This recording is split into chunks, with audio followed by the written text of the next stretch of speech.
सांसों के झूले में झूलने की विद्या, इसको सीखने में समय बिताओ। ये विद्या ब्रह्मास्त्र है, हमारी समस्त इच्छा पूर्ति का मुख्य स्रोत है। यहाँ आने और यहाँ से जाने का इकलौता रास्ता है ये। ढूंढो ढूंढो इस रास्ते को, ताकि घर लौट सको पथिक, तुम घर लौट सको।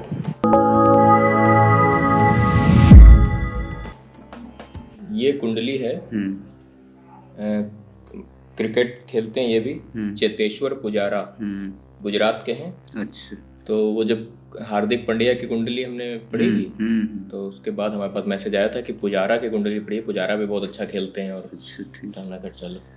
तो चेतेश्वर पुजारा ये भी भारतीय क्रिकेट टीम के सदस्य हैं। है ना, मौजूदा। अच्छा, तो चेतेश्वर पुजारा की जन्म कुंडली मेष लग्न है और मेष राशि ही है। तो पहले इसकी आयु की गणना करते हैं। तो लग्नेश मंगल है स्थिर में, अष्टमेश का मंगल स्थिर में है, ये हो गई अल्पायु। लग्न चर में है और चंद्रमा चर में है, ये हो गई दीर्घायु। शनि द्विस्वभाव में है और चंद्रमा चर में है, ये हो गई अल्पायु। तो दो तरह से अल्पायु, एक तरह से दीर्घायु। ठीक है ना। तो लग्नेश इनका जो मंगल है वो उच्चाभिलाषी है। मकर इसकी उच्च राशि है और वृश्चिक में बैठा, दो राशि पीछे। इसका मतलब है लग्नेश इनका मंगल बली है, भले ही 8वें घर में बैठा हो, है ना, लेकिन ये बलवान है। तो लग्न हो गई बलवान। अब लग्न बलवान अगर हो गई तो सीधी सी बात है। और दूसरे चतुर्थेश लग्न में आ गया, एक राजयोग देगा। ठीक है। चंद्रमा यहाँ उच्चाभिलाषी, वृषभ इसकी उच्च राशि, उससे एक राशि पीछे। तो ये दो जो कॉम्बिनेशन इस कुंडली के साथ बने, है ना, कि लग्नेश इनका उच्चाभिलाषी है और चतुर्थेश चंद्रमा लग्न में उच्चाभिलाषी है। इस कारण इनकी आयु का कालखंड एक कालखंड बढ़ जाएगा।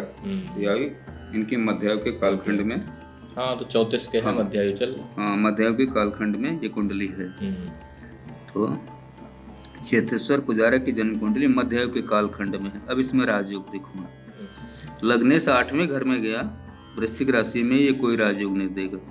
है तो उच्चाभिलाषी, लेकिन यहाँ पे 8वें घर में कोई राजयोग नहीं देगा। पंचमेश का सूर्य दशम में आ गया, है ना, और ये उच्चाभिलाषी है। मेष इसकी उच्च राशि है, उससे 3 राशि पीछे बैठा है, ये एक राजयोग देगा पंचमेश।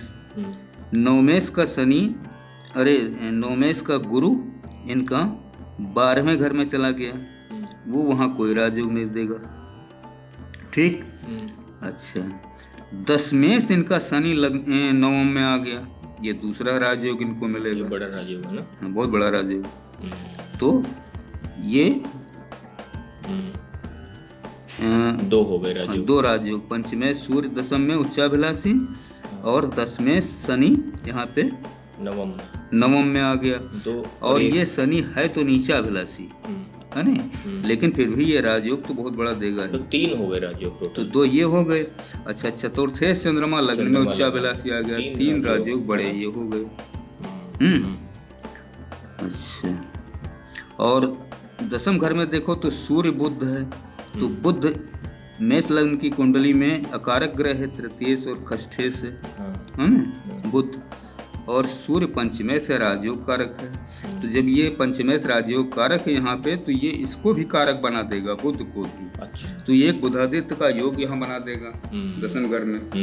तो ये दशम घर में जो बुधादित्य का योग बनाएगा, ये जीवन में खूब अच्छी सफलता देगा। और चूंकि दशमेश ही नवम में आ गया शनि, तो ये तो बहुत बड़ा राजयोग है ही है। अच्छा, हम इसमें बताया, जैसे आपने इसमें 3 राजयोग की गणना की। इनके जो पिताजी थे वो रणजी ट्रॉफी के प्लेयर थे। अच्छा। अरविंद पुजारा। अभी आप देखिए कि रणजी ट्रॉफी कोई आदमी खेल रहा है और वो इंटरनेशनल नहीं खेल पाया, तो उसका बेटा आके उसके घर में पैदा हुआ। तो अब उसके पास तो प्लेटफॉर्म पहले से बना हुआ। उनके पिताजी को पता था कैसे ट्रेनिंग करनी है। तो वही चीज है ना, किस एकेडमी में जाना है। यानी कि वो जो एक आप बात कहते हैं कि अगर ज्यादा राजयोग वाला आदमी किसी ऐसे घर में पैदा होगा जिस घर में पहले से संसाधन मौजूद है, तो वो बहुत ऊंचाई पे जल्दी निकल जाएगा, है ना? वो जल्दी निकल जाएगा। हाँ, तो ये चीज हो गई, है ना?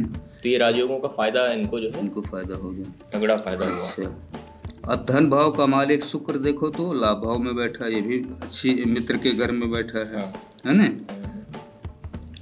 और ये शुक्र यहाँ पे उच्चाभिलाषी है ना?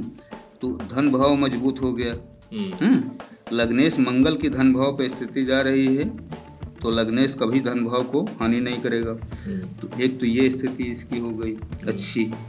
केतु की केवल दृष्टि यहाँ रही धन भाव पे, तो वो थोड़ी सी कभी कभार थोड़ी बहुत छोटी मोटी है ना खर्च की स्थिति देगा, बाकी ठीक है। अच्छा, पंचमेश सप्तमेश स्त्री का भाव देखो, स्त्री का मालिक लाभ भाव में बैठा है शुक्र, उच्चाभिलाषी है, ये भी बढ़िया स्थिति है। इनकी 2013 में शादी हुई थी, पूजा पवारी एक लड़की। हाँ, पत्नी ठीक होंगी, अच्छी होंगी, है ना? बढ़िया, शादी अच्छी चल रही, कोई समस्या नहीं। अच्छा, और संतान भाव देखो, संतान का मालिक जो है राजयोग ही बना रहा है। हाँ, तो संतान इनकी एक बेटी के बारे में तो हम जानते हैं। हाँ, 2018 में पैदा हुई थी, अदिति नाम। तो संतान भी अच्छी होंगी, है ना? कहीं पर कोई समस्या नहीं। अब इनका कैरियर आ जाओ, कैरियर इनका राजयोग ही बना रहा है 10वें नवम में, तो कैरियर है 2 स्वभाव राशि में। कैरियर थोड़ा उतार चढ़ाव वाला रहेगा, लेकिन ज्यादा उतार चढ़ाव नहीं होगा। अच्छा, करियर बढ़िया चलता रहेगा। ये 2014 में ब्रांड एम्बेसडर अपॉइंट हुए थे गुजरात के लिए, इलेक्शन कमीशन ने इनको अपॉइंट किया था। हाँ, तो बड़े बड़े इनके पास में वो भी हैं। हाँ, तो ये सूर्य के कारण है, ये बुधादित्य योग जो बन रहा है 10वें घर में, इसके कारण, सूर्य के कारण पुरस्कार मिलना और किसी अच्छी संस्था के एम्बेसडर। अच्छा, एक चीज देखिए, इनकी मदर जो थी वो 2017 में कैंसर की वजह से डेथ हो गई थी उनकी मदर। तो ये देखिए जरा कैलकुलेशन। अब मदर का देखो तो मदर के छठे घर को देखो, है ना?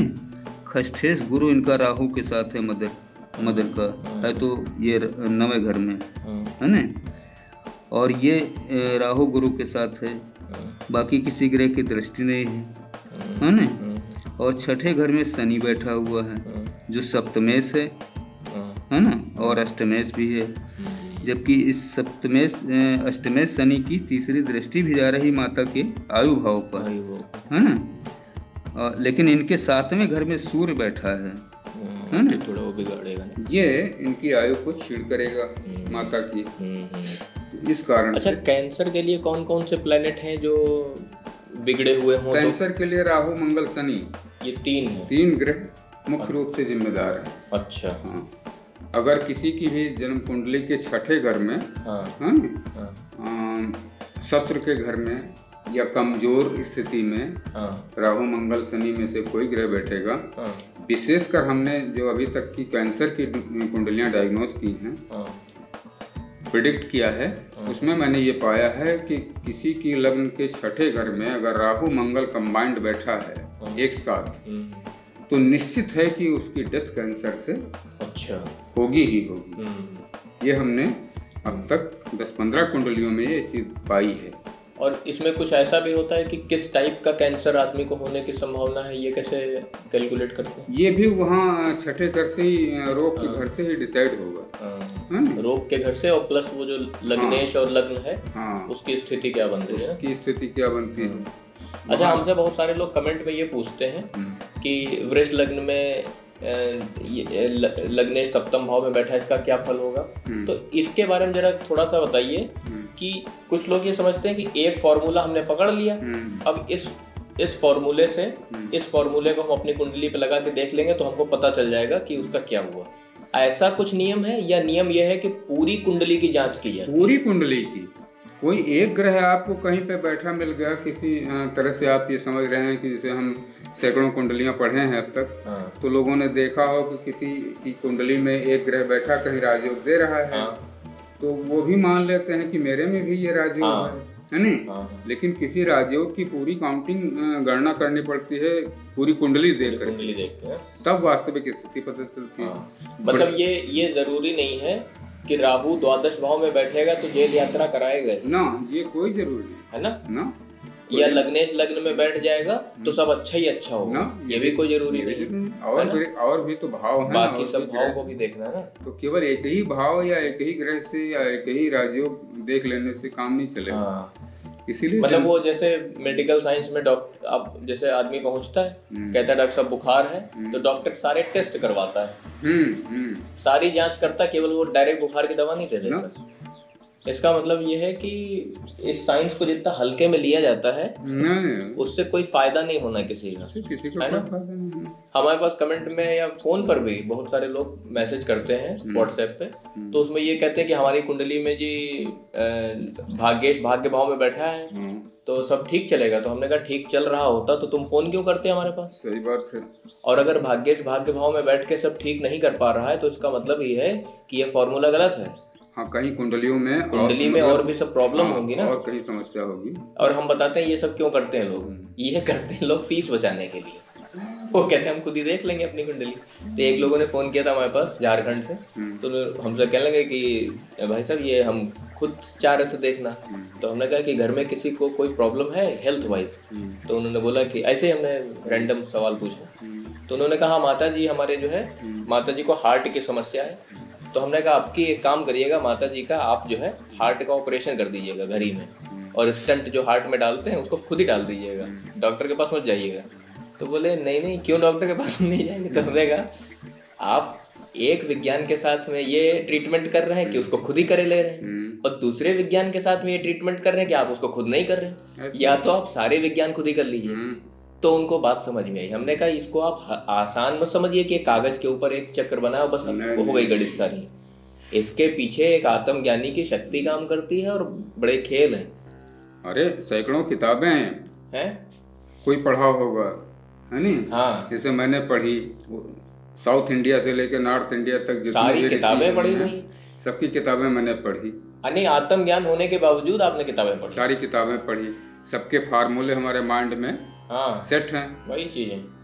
अच्छा वो चीज बताइए, एक कुंडली हम लोगों ने पढ़ी थी हार्दिक पांड्या की, तो उसमें कुछ बातचीत हम लोग कर रहे थे शरीर के अंदर 4-5 शरीर की, तो वो बात वहीं रह गई थी, उसको जरा बताइए। 5 शरीर सनातन धर्म में के जो ग्रंथ हैं उसमें ये बताया गया है कि इस शरीर के 5 शरीर हैं इसके अंदर। हाँ, एक ये स्थूल शरीर है, ठीक है, जो बॉडी है ये शरीर। एक इसके अंदर प्राण शरीर है, अच्छा ठीक है ना, प्राण शरीर, ये जो श्वास चलता है। और एक है इसके अंदर सूक्ष्म शरीर जिसको मन कहते हैं, 3 हो गए। एक है ज्ञानमय कोश, ये विवेक को कहते हैं ज्ञानमय कोश, बुद्धि को नहीं, आईक्यू को भी नहीं, अच्छा विवेक को, वो अलग चीज है। हाँ, जिसके द्वारा आत्मा का दर्शन किया जाता है, अच्छा, उसको विवेक कहते हैं। विवेक है ना। ये 4 हो गए, स्थूल शरीर, प्राण शरीर, सूक्ष्म शरीर, 3 हो गए, और ज्ञानमय कोश इसको विवेक कहते हैं, 4 हो गए। और 5वां आनंदमय कोश आत्मा को कहते हैं। आत्मा का भी एक शरीर होता है। तुलसीदास जी ने अपनी एक चौपाई में लिखा नहीं, कर बिन कर्म है ना, करे विधि नाना, है नहीं, बिन पग चले है ना, सुने बिन काना, और कर बिन कर्म करे विधि नाना, बिना पैर के चले, है ना। तो बिना हाथ पैरों की वो आत्मा चलती है ना, बिना आँखों की वो देखती है, और बिना हाथों की वो कर्म भी करती है। तो ये चीज जो तुलसीदास जी ने लिखी, अब इसका मैं रहस्य बताता हूँ आज। बहुत सारे लोग नहीं जानते हैं। आत्मा को कहते हैं प्रकाश स्वरूप, ठीक है, ज्योतिपुंज के रूप में, और 16 सूर्यों के बराबर उसका प्रकाश है पार ब्रह्म जी के लोक में। अब आत्मा अगर वो एनर्जी है ज्योतिपुंज के रूप में, तो वो चलेगी कैसे, कार्य कैसे करेगी। तो तुलसीदास जी ने जो बात कही थी वो कही थी अप्रत्यक्ष रूप से, उसका मैं आज स्पष्ट कर देता हूँ कि वो चीज़ उन्होंने ये दोहा क्यों लिखा। उन्होंने ये दोहा लिखा, आत्मा कहाँ निवास करती है। आत्मा कहते हैं इस शरीर में निवास करती है। इस शरीर में कहाँ निवास करती है, बहुत सारे मतांतर हैं। कुछ लोग कहते हैं तृप्ति पे निवास करती है, दोनों नेत्रों के बीच में। कुछ कहते हैं हृदय में निवास करती है। वेद ने स्पष्ट किया कि हृदय रूपी गुफा में ज्योतिपुंज के रूप में जीवात्मा का वास होता है, वहीं ब्रह्म का भी वास होता है। दोनों अनंत काल से एक दूसरे को नहीं जानते। ठीक है, ये जाना कब जाएगा, जब किसी तत्वदर्शी महापुरुष से ज्ञान लेकर के और ध्यान के द्वारा अभ्यास करके ध्यान में ही ये इसको देखा जाएगा कि मैं आत्मा और वो मेरा परमात्मा ब्रह्म, हम दोनों ही हृदय में हैं, निवास करते हैं। ये स्थिति है। तो वो जो आत्मा के बारे में तुलसीदास जी ने लिखा वो है सूक्ष्म शरीर। अच्छा। सूक्ष्म शरीर में सारे अंग होते हैं। अच्छा। सारी सूक्ष्म इंद्रियां होती हैं। ठीक है, उसके बारे में लिखा है कि बिन पग चले सुने बिन काना और कर बिन कर्म करे बिन नाना। सूक्ष्म शरीर के बारे में, यानी जो जैसे और अब मैं एक चीज़ और स्पष्ट कर देता हूँ। जो लोग इस मत को मानते हैं कि आत्मा पुनर्जन्म धारण करती बार बार, आत्मा तो एनर्जी है यार, वो कैसे शरीर धारण करेगी, सीधी सी बात है ना, है ना, ठीक बात, सीधी बात है। क्यों कि फिर प्रकृति के नियम के विरुद्ध हो जाएगा। क्योंकि प्रकृति ने यहाँ संभोग के द्वारा पुरुष स्त्री के संतान या जीव की उत्पत्ति की बात कही है, तो फिर यहाँ एनर्जी कहाँ आ जाएगी। ठीक, तो यहाँ क्या होता है कि एक सूक्ष्म शरीर एक शरीर से निकला, ठीक, वो गया, अगर धर्म ग्रंथों को पूर्णतः सत्य माना जाए तो वो धर्मराज के लोक में गया, वहाँ उसका निर्णय हुआ पाप पुण्य का। इसके बाद उसको कोई गर्भ दे दिया गया। वो सूक्ष्म शरीर पिता के स्पर्म के द्वारा यानी माता के गर्भ में पहुंच गया, ओवा के रूप में। ओवा जिसे है माता के, जब प्रेग्नेंट होती है कोई स्त्री तो क्या होता है कि उसके अंदर एक यूट्रस से जाइगोट बन जाता है, स्पर्म और ओवा फ्यूज कर देते हैं, है ना। और वहाँ पर अगर बहुत गहराई से और इसको साइंस को आध्यात्मिक रूप में कन्वर्ट कर दो तो क्या होता है, जो स्पर्म होता है उसके आगे एक सिर जैसा आकार होता है, उसके पीछे पूंछ होती है और वो जीवित होता है। सही बात। कभी भी डेड स्पर्म ओवा को फर्टिलाइज नहीं कर सकता, जीवित होता है। जीवन का अर्थ ही है कि उस वहाँ पे चेतना है, ठीक है, तभी वो दूसरी जीव का जन्म दे सकता है। बस ये सारी इतनी सारी चीज़, और बाकी इसमें और डीप है, गहराई है, उसको किसी और दिन डिस्कस करना। ठीक है, ये कुंडली जो है, हाँ, चेतेश्वर पुजारा की और जन्म कुंडली बहुत और कुछ है बताने वाला कुछ है? बुलादित्य योग इसका अच्छा काम कर रहा है ना। स्त्री का देखो तो मैंने बता ही दिया, संतान भाव बता ही दिया है ना, बुलादित्य योग के बारे में बता ही दिया, बाकी ठीक है ना, बाकी तो सब ठीक है। चलिए ठीक है। अंतर श्रृंगार की वियोग से संयोग की यात्रा में जो संचारी भाव चलता है वो अनाहत चक्र पर चोट करता है, उसे खोलकर मुक्त कर देता है। स्नायु तंत्र सजीव होकर ब्रह्मांड यानी पंचम तत्व में विलीन होने के लिए तत्पर हो जाता है। ये शरीर में यह प्रक्रिया घटित होती है वो तत्काल अशरीरी हो जाता है। जो शरीर इस शरीर को देखता है वो शरीर अशरीरी की यात्रा में जाने को उमड़ने लगता है। ब्रह्मांड की आदि शक्ति जो मोह के प्रभाव में रहती है मुक्त हो जाती है और दोनों शरीर अशरीरी में संभोग कर लेते हैं। पर यह नारायण की स्थिति नहीं है, यह घटना मन के नियंत्रण में है। इसे ज्ञानी जान नहीं सकता, क्योंकि ज्ञानी मन के द्वारा छला हुआ एक नर या नारी है जो सुषुप्त अवस्था में है। उसके जागने में बहुत समय है अभी। सच्चे गुरु का इंतज़ार और सच्ची मेहनत की कमी। सच्चा गुरु यदि मिल भी चुका हो फिर भी सच्ची मेहनत की कमी। गुरु सिर्फ चाबी देता है, अगर ताला खोलने की यादें अब चेतन में न पड़ी हूं तो चाबी एक खिलौना मात्र है। खेलो और छोड़ दो। भटको इस ब्रह्मांड में, यही तुम्हारी नियति है। भटको